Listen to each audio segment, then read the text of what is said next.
Here we go with Chapter 10, Lecture 1, and basically key ideas in Chapters 10 and 11.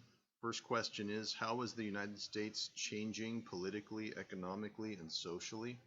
And we need to look at politically, government-wise, what is the policies that the government is doing? Economically, how are the economics of the situation changing for America, as well as socially? Are we seeing changes in society?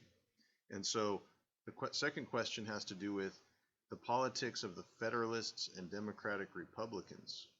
Okay, because in the beginning of America, we have a two-party system, and this two-party system, the fundamental debate between the two parties is what drives American politics at the beginning of this time period.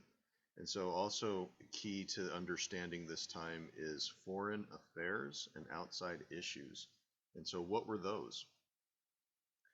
Got to start off with Thomas Jefferson. Thomas Jefferson is our president in 1800. Thomas Jefferson won the electoral vote, actually tying with Aaron Burr. You can see that this was a very contested election right here. And it shows you how divided America was between, at that time, Federalists in the North and a little bit in the South, but Federalists who believed in a bigger government to maintain control over the economy and certain things in the economy, versus the Republicans who are kind of like small farmers mostly. But it's surprising that New York would vote Republican at that point, but alas. You will see more about Thomas Jefferson later as you look in the course. So I'm going to skip this slide. Thomas Jefferson radically transformed the presidency by promoting a vision of Republican simplicity. The first thing that you must understand about the Republicans is they wanted a small government. Jefferson's vision of America was that he wanted small farmers to dominate the economy. He wanted a small business, small farmers, less government. A lot of his ideas would resonate with Republicans today. One of the things that Jefferson did is he tried dismantling things that the Federalists had done. He cut the budget back. He got rid of the whiskey tax. He sliced the defense budget. He kind of took America's responsibilities and quartered them down to a manageable level, or so that he thought. One of the key things that happened during his presidency is this incident called Marbury versus Madison. This is the very first Supreme Court case in the United States history that actually led to this concept of judicial review. Basically what happened is that through this Supreme Court decision here, you have Thomas Jefferson's administration resisting this man named Marbury, who's a Supreme Court, or not a Supreme Court justice, but a justice who was appointed by the previous president, John Adams, and Jefferson refused to honor that appointment because it was done after Jefferson technically was, or it was done after John Adams actually was not going to be president.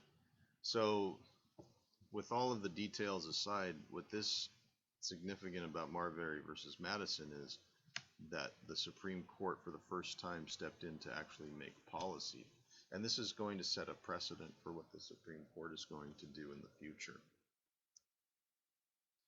The bottom line with Jefferson to understand is that he wanted a limited, small government. The government that governs best governs least, in Jefferson's opinion. And I think that's the biggest idea that you guys want to take from this. At the same time that Jefferson was preaching small government, he ironically doubled the size of America with the Louisiana Purchase.